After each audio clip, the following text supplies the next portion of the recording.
No buts about it. New York State's cigarette revenues are going up in smoke. Tax collections plummeting by $400 million over the last 5 years. And it happened after the state jacked up taxes on cigarettes.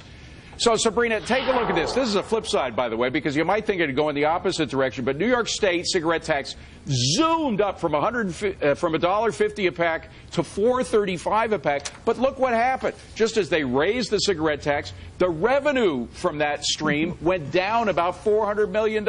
Coincidence?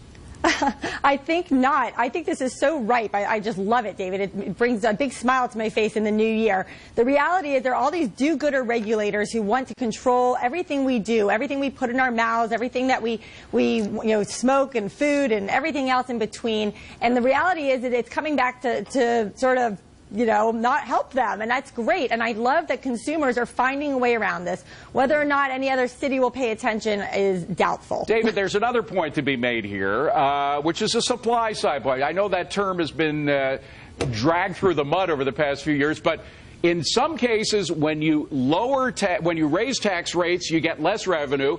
And as Clinton proved in 1997, he lowered the capital gains tax with the Republican Congress. And guess what happened? Within a couple of years, they had 70% more revenue from capital gains.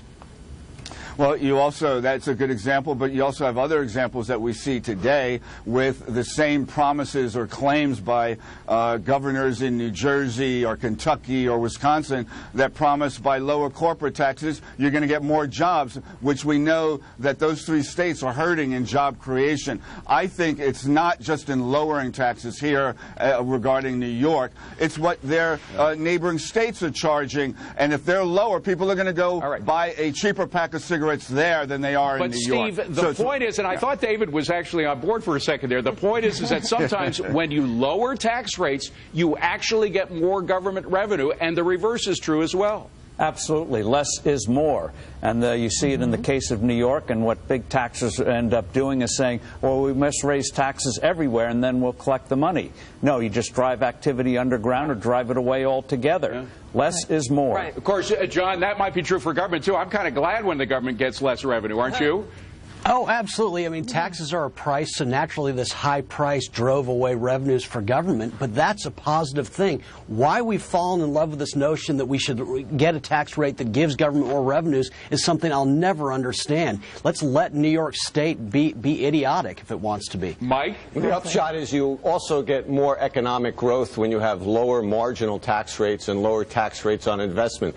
We see with this economy, it's the worst recovery since the 30s. Median household income, David, is lower today after several years of a so-called recovery than it was in January 2008. And the budget deficit as a percent of the economy is more than twice as high today than it averaged during the Bush years. Mike, you've been, EMAG, you've been studying taxes for your entire career. Yeah. What do you think about Well, guess what? Newsflash, when Alexander Hamilton's first cigarette tax was finally abolished, they found negligible impact on the budget, meaning it didn't bring in a lot of revenue. So we've known this story for 225 years. Wow. Holy cow. How about that for history? Thank you very much, gang. Happy New Year to everybody. Coming up, find out which Forbes informer had the best stock pick of 2015 and what they are picking in the new year.